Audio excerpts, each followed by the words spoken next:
Well, welcome back to part two of chapter one. Sort of like wintertime storytelling here. We got the snow in the background and my Christmas lights and decorations. Um, I'm going to pick right back up where we left off. We left off with Judy Duncan, one of the nurses going to Vietnam, wishing Perry luck because she's going to be heading in a different direction. She's going to Chu Lai, a different spot in Vietnam than Perry will be traveling to. Neither of them really know where Chu Lai is that Judy Duncan is going. So remember, as I read this section, to listen for your signposts. If you see a signpost as we read, put a little mark next to it in your book.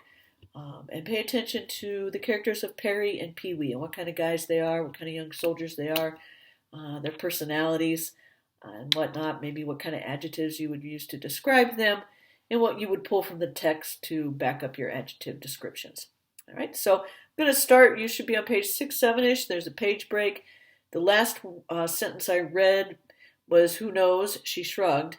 Then there's a page break, and I'm going to pick back up where it says hot, muggy, bright, muggy. So you find that spot in your book, and I'm going to take a quick drink of water.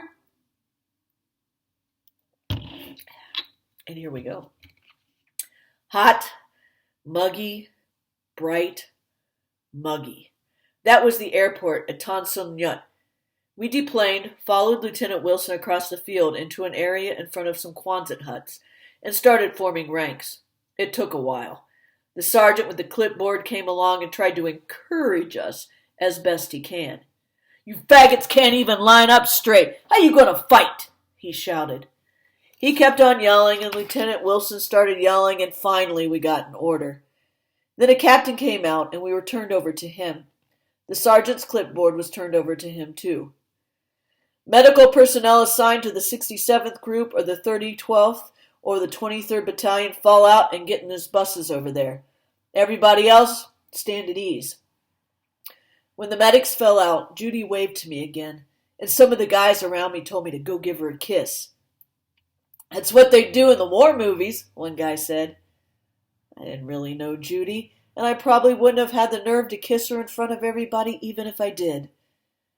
We watched the medics go toward the buses while the rest of us stood in the sun. I checked my watch. It was 14:30 hours. The next time I checked my watch, it was 15:30 hours, and we were still standing in the sun. Once I'd figured out that of the 7 months I had spent in the army, 4 of them had been standing around waiting for something to happen. Vietnam might be a different place, but the army hadn't changed. Vietnam. There were mountains in the distance. A helicopter hovered over the far end of the field, tilted at a crazy angle, and then flew off. I watched until it was almost out of sight. Most of the guys around the landing field were in fatigues, no different than Fort Devens, except half of them carried their rifles around with them. There were a lot of pistols, too. You didn't see many pistols in the States. There were Vietnamese soldiers around, too. They were smaller than I thought they'd be. I tried not to stare at them. A rumbling noise off to my left sounded like distant thunder. We knew it was artillery. My stomach felt queasy.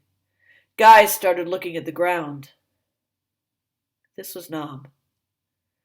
We had a roll call. I listened for the sergeant to call my last name. When he did, I responded with my first name, Richard. 2 Marines, they had obviously been in Nam a while, came over and stood near the sergeant and looked at us.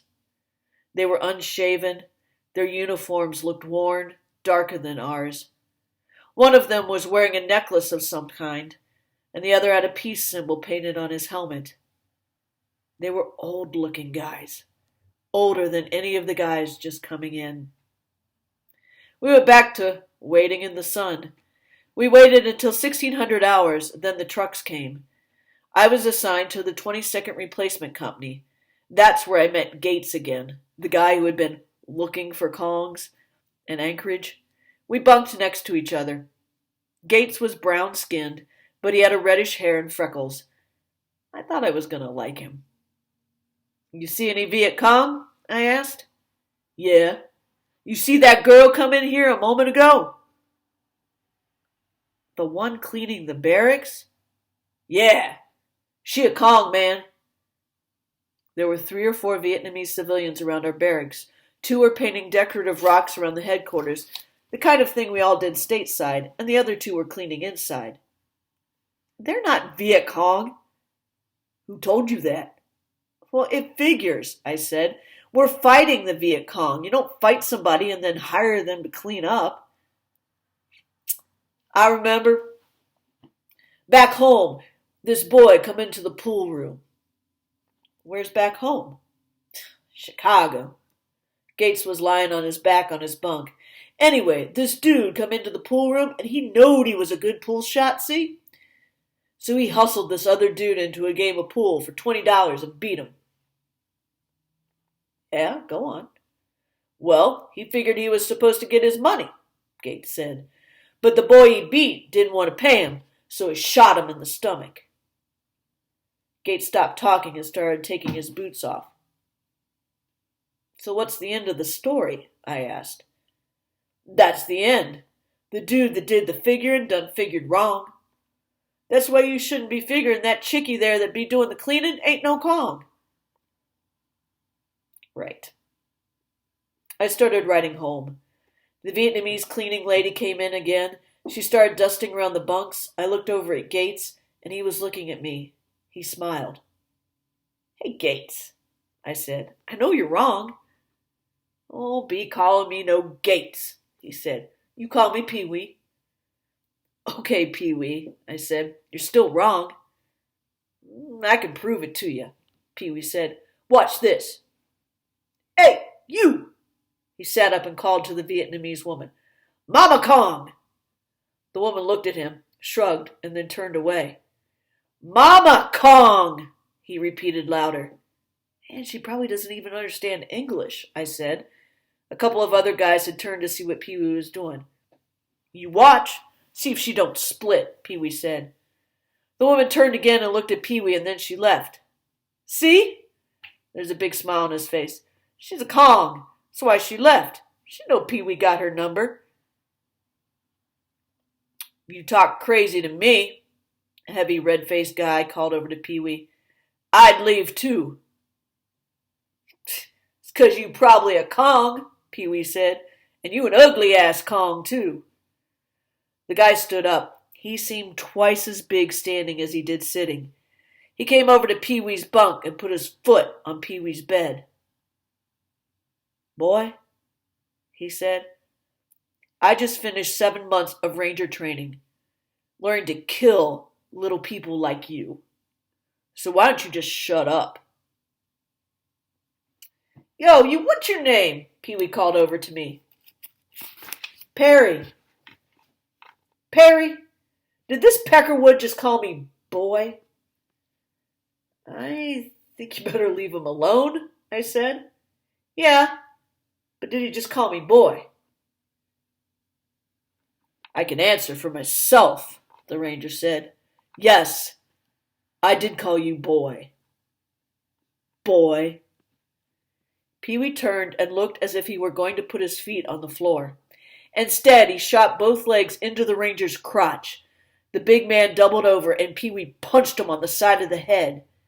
Then he laid back, put his hand under his pillow, and pulled out a knife, which clicked open with a flick of the wrist. Now, you can get up, start beating on me again if you want, Pee-wee said. But if you do, I'm going to cut your damn throat soon as you go to sleep. The ranger got up, looked at Pee-wee, and started sputtering something about if Pee-wee didn't have the knife, what he would do. I put Pee-wee in the letter to Mama. It's the end of chapter 1. Certainly get a taste for what Pee-wee's like, a little bit of Perry too.